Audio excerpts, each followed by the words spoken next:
Friends, कैसे हो आप सभी लोग। स्वागत है आपका मेरे चैनल पर। तो फ्रेंड्स, आज दूसरा टॉपिक मैं लेकर आई हूँ आपके लिए। इससे पहले हमने मॉडल्स को क्लियर किया है, बहुत अच्छे से मैंने 2 वीडियोज़ डाली हैं और उसमें सारी जो मॉडल्स होती हैं उनको मैंने अच्छे से आपको पढ़ाया है। अगर आपने वीडियोज़ नहीं देखी हैं तो मेरी प्लेलिस्ट में जा कर के आप देख सकते हो। तो आज का हमारा टॉपिक है sentence and clauses, how to use clauses. Sentence और क्लॉज, सेंटेंस कितने टाइप के होते हैं क्लॉज बेस पर, है ना। क्लॉज के अकॉर्डिंग कितने प्रकार के हमारे सेंटेंस होते हैं और किस तरीके से हम क्लॉजेस को यूज़ करते हैं, कैसे हम उनको पहचानते हैं, तो ये सब यहाँ पर आपको जानने को मिलेगा। और मैं गारंटी के साथ कह सकती हूँ कि इसके बाद आपको क्लॉजेस में कोई भी कन्फ्यूज़न नहीं रहेगा। वीडियो में आप लास्ट तक बने रहें और देखिए, लास्ट में आपको बहुत आप अच्छा महसूस करेंगे इस वीडियो को देखकर। इसमें मैंने नाउन और एडजेक्टिव क्लाउज के बारे में बहुत ही डिटेल में आपको बताया है और एडवर्ब क्लाउज को मैंने अलग वीडियो के लिए रखा हुआ है, बिकॉज उसमें कई सारे पार्ट्स होते हैं और अगर मैं उसको भी इन्हीं के साथ रखती तो वो काफ़ी फिर खिचड़ी बन जाती वीडियो की, है ना। तो मैंने 2 को रखा है और उसका मैं अलग वीडियो बाद में डाल दूँगी, तो आप देख लीजिएगा, ठीक है। चलिए स्टार्ट करते हैं हमारा ये टॉपिक। सबसे पहले बात करते हैं कि क्लॉज होती क्या है, व्हाट इज क्लॉज, है ना। तो a group of words that forms a part of a sentence and a finite verb of its own is called a clause. एक ऐसा ग्रुप होता है वर्ड्स का जो एक पार्ट होता है सेंटेंस का, पूरा सेंटेंस ना होकर के सेंटेंस का एक पार्ट्स होता है और अपनी एक फाइनाइट वर्ब रखता है, ठीक है। तो फाइनाइट वर्ब और नॉन फाइनाइट वर्ब 2 तरीके की वर्ब्स हमारे पास होती हैं। इसका भी वीडियो मैं अलग डालूंगी, बट यहाँ पे थोड़ी जानकारी के लिए आपको बता देती हूँ कि फाइनाइट वर्ब वो होते हैं जो टेंसेस के अकॉर्डिंग चेंज हो जाते हैं, ठीक है। टेंसेस के अकॉर्डिंग चेंज होते हैं जो वर्ब, वो फाइनाइट होते हैं और जो चेंज नहीं होते हैं वो इनफाइनाइट होते हैं। जैसे कि मैं बोल दूँ कि ही लाइक्स डांसिंग, ठीक है, उसको डांसिंग पसंद है। तो आप देख रहे हैं, एक तो यहाँ पे लाइक वर्ब है और एक डांसिंग है, तो ही लाइक्स डांसिंग हो गया। लेकिन अगर मैं इसी सेंटेंस को बोलूँ कि यू लाइक डांसिंग, है ना, या फिर दे लाइक डांसिंग, तो यहाँ पर देखिए लाइक्स का लाइक हो गया, बिकॉज प्लूरल हमारा जो सब्जेक्ट था वो प्लूरल था, इसलिए वर्ब भी प्लूरल आई है। लेकिन डांसिंग दोनों जगह सेम है, तो जो डांसिंग है वो हमारी नॉन फाइनाइट वर्ब है और जो हमारी लाइक है वो फाइनाइट वर्ब है। समझ गए होंगे ना आप। चलिए आगे चलते हैं। काइंड्स ऑफ सेंटेंसेस, 3 तरीके के सेंटेंसेस हमारे पास होते हैं क्लॉज बेस पर। सिंपल सेंटेंसेस होते हैं, कॉम्प्लेक्स सेंटेंस होते हैं और कंपाउंड। ये जानना आपके लिए बहुत ज़रूरी है, तभी आप समझ पाएंगे कि क्लॉजेस होती क्या हैं। सबसे पहले सिंपल सेंटेंस की बात करें तो a sentence which has only 1 finite verb, इसके पास केवल एक फाइनाइट वर्ब होती है, is a simple sentence. It may have non finite verb, इसमें कोई एक आधी नॉन फाइनाइट भी हो सकती है, एक से ज़्यादा फाइनाइट नहीं होती है, लेकिन ठीक है, अगर रिक्वायर्ड हो कहीं पर तो इसमें नॉन फाइनाइट वर्ब आपको मिल सकती है। जैसे कि अभी मैंने सेंटेंस पढ़ा था उसमें नॉन फाइनाइट वर्ब थी। तो सी इज़ वॉकिंग, जैसे आप यहाँ देख रहे हैं कि सी इज़ वॉकिंग, इज़ यहाँ पर हमारी वर्ब हो गई और वॉकिंग हमारी क्या हो गई। तो he has written a letter to help his son, he has written a letter to help his son. तो ये हमारे सिंपल सेंटेंसेस हैं एक प्रकार से। आगे देखते हैं कॉम्प्लेक्स सेंटेंसेस। कॉम्प्लेक्स सेंटेंस क्या होते हैं। A complex sentence consist of a principle या मेन क्लॉज कह दीजिए, या तो प्रिंसिपल क्लॉज कहेंगे आप या मेन क्लॉज कहेंगे, तो विद 1 और मोर सबऑर्डिनेट क्लॉजेस, ठीक है। विद 1 या तो एक या फिर एक से ज़्यादा सबऑर्डिनेट क्लॉजेज होती हैं। सबऑर्डिनेट क्लॉज वो होती है जो मेन क्लॉज पे डिपेंड करती है अपना मीनिंग देने के लिए। एक तो कॉम्प्लेक्स सेंटेंस में एक तो मेन वर्ब होती है और बाकी एक से ज़्यादा सबऑर्डिनेट क्लॉज हो सकती हैं। लेकिन जो सबऑर्डिनेट क्लॉज होती हैं, उपवाक्य हम उसको कहते हैं, और जो मेन क्लॉज है हमारी या फिर प्रिंसिपल क्लॉज है उसको मुख्य उपवाक्य कहते हैं। तो ये आश्रित होता है, जो सबऑर्डिनेट क्लॉज है वो मेन क्लॉज पे आश्रित होता है, डिपेंड होता है अपना अर्थ देने के लिए, इसके बिना ये कंप्लीट नहीं होता। जबकि जो मेन क्लॉज है वो अपने आप में बिल्कुल कंप्लीट होती है। तो subordinate clause are joined by conjunction, subordinate clause यहाँ पर कंजंक्शन के द्वारा जुड़ी हुई होती हैं और एक हमारे पास मेन क्लॉज होती है। समझ गए आप। जैसे कि I know that he is a good man, तो यहाँ दैट के द्वारा हमारे पास आई नो, ये हमारी मेन वर्ब है, he is a good man, I know, sorry, he is a good man, ये हमारी मेन वर्ब हो जाती है। और आई नो, मैं जानता हूँ, क्या जानते हो भाई, ये कोई कंप्लीट है वाक्य अपने आप में। आई नो, क्या जानते हो, है ना। तो अगर इसमें ये जुड़ेगा that he is a good man, तभी तो ये कंप्लीट होगा सेंटेंस। तो ये हमारी मेन वर्ब है, he is a good man. आगे देखते हैं, आई नो द मैन, मैं उस आदमी को जानता हूँ, who was here last month, जो पिछले महीने यहाँ पर था। तो इसमें आप देख रहे हैं, इसमें भी आई नो हमारी सबॉर्डिनेट क्लॉज है, द मैन और who was here last month, I know the man, ये हमारी मेन क्लॉज है ना। आई नो द मैन हमारी मेन क्लॉज है और who was here last month ये हमारी सबऑर्डिनेट क्लॉज है। यहाँ से आगे चलते हैं तो कंपाउंड सेंटेंसेस की बात करते हैं। कंपाउंड सेंटेंसेस क्या होते हैं? A compound sentence consist of 2 और मोर प्रिंसिपल क्लॉजेस। इसमें सबऑर्डिनेट क्लॉज नहीं होती है, बल्कि 1, 2 या 2 से ज़्यादा मेन क्लॉजेस होती हैं। मेन क्लॉज का मतलब है ऐसा उपवाक्य, मुख्य उपवाक्य जो बिना उससे अलग होकर के भी अपने आप में कंप्लीट होता है। तो ऐसे सेंटेंसेस को हम और किसके द्वारा जुड़ा होता है? ये कोऑर्डिनेटिंग कंजंक्शंस के द्वारा, जैसे कि एंड। कोऑर्डिनेटिंग कंजंक्शंस कौन कौन से होते हैं? जैसे कि एंड हो गया, बट हो गया, सो, देयरफॉर, अदरवाइज, और, else, nor, while, for, whereas, still, yet, nevertheless, however, as well as, all the same, indeed, but, etcetera. इन सब के द्वारा कंपाउंड सेंटेंसेस जुड़े हुए होते हैं। जैसे कि हम यहाँ पे बात करें कि माई मदर केम, मेरी माता जी आ गई। एंड के द्वारा जुड़ा हुआ है he had over money to me. अच्छा, ही हैंडेड ओवर, ओके, है ना। ही हैंडेड ओवर मनी यहाँ पे जुड़ गया है एक जगह से। गाइज आप इसको समझ लीजिए थोड़ा सा, ओवर मनी टू मी। तो माई ब्रदर केम, मेरा भाई आ गया, and he handed over money, मेरा भाई आ गया, and he handed over money to me, उसने जो पैसा था वो मुझे हैंडेड ओवर कर दिया। तो देखिए यहाँ पे दोनों सेंटेंस अपने आप में कंप्लीट हैं। माय ब्रदर केम भी कंप्लीट है, और अगर एंड से अलग हम इस सेंटेंसेस को देखें, he handed over money to me, ये भी अपने आप में कंप्लीट है। तो दोनों ही सेंटेंसेस अलग होकर भी कंप्लीट रहेंगे, है ना। और अगर कॉम्प्लेक्स में आप देखोगे कि अगर हम सबऑर्डिनेट को हटा देंगे तो वो अपना अर्थ नहीं दे पाएगा इससे अलग होकर के। सेकंड सेंटेंस देखें, सी इज़ रिच, वह रिच है, but she is not kind, लेकिन वह काइंड नहीं है। तो दोनों सेंटेंस अपने आप में कंप्लीट हैं। तो ये दोनों ही क्या हैं?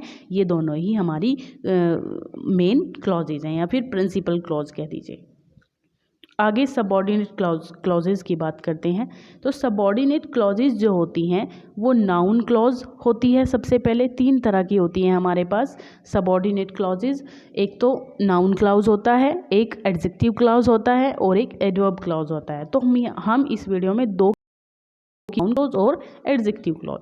तो सबसे पहले बात करते हैं एडजेक्टिव नाउन क्लॉज की, है ना। क्या होती है noun clause?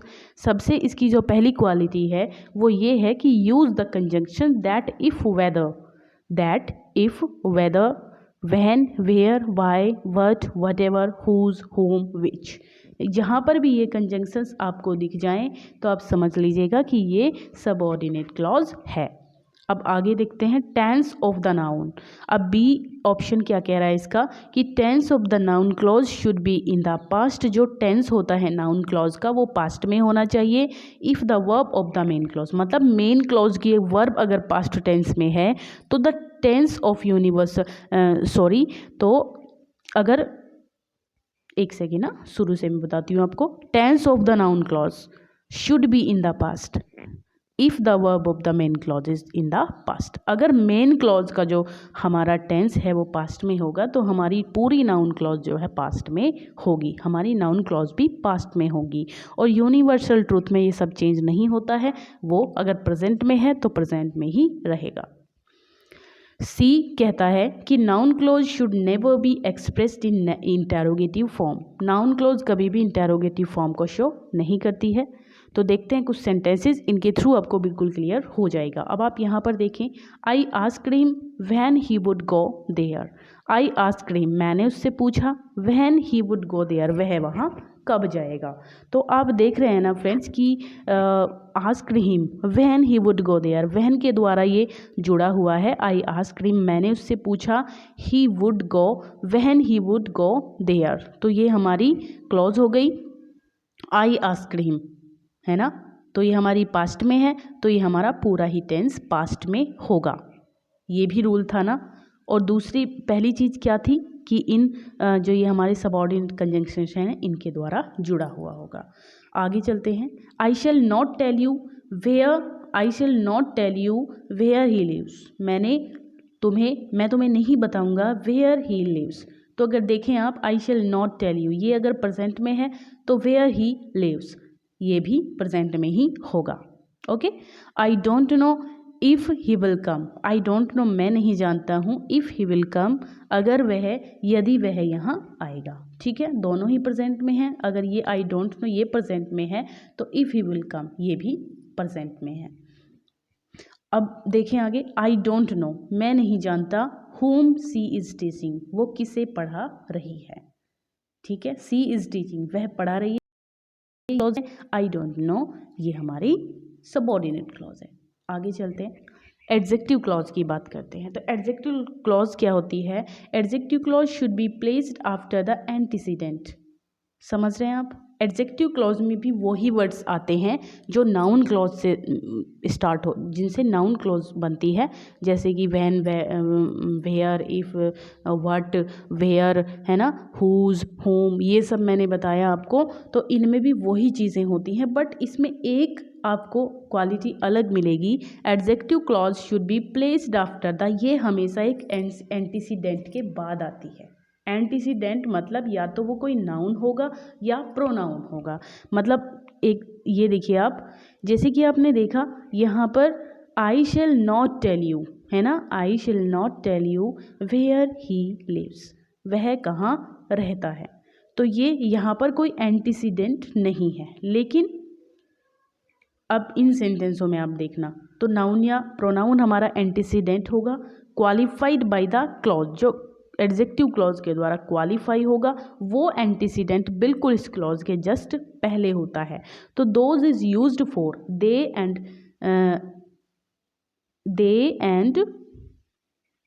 As an incident, antecedent. ठीक है, तो the verb of the adjective, अब इस पे बात करते हैं कि the verb of the adjective clause should be singular, plural and accordance with the antecedent. जो हमारी वर्ब होगी, क्लॉज की जो वर्ब होगी वो सिंगुलर या प्लूरल हो सकती है और वो भी एंटीसीडेंट के अकॉर्डिंग ही होगी।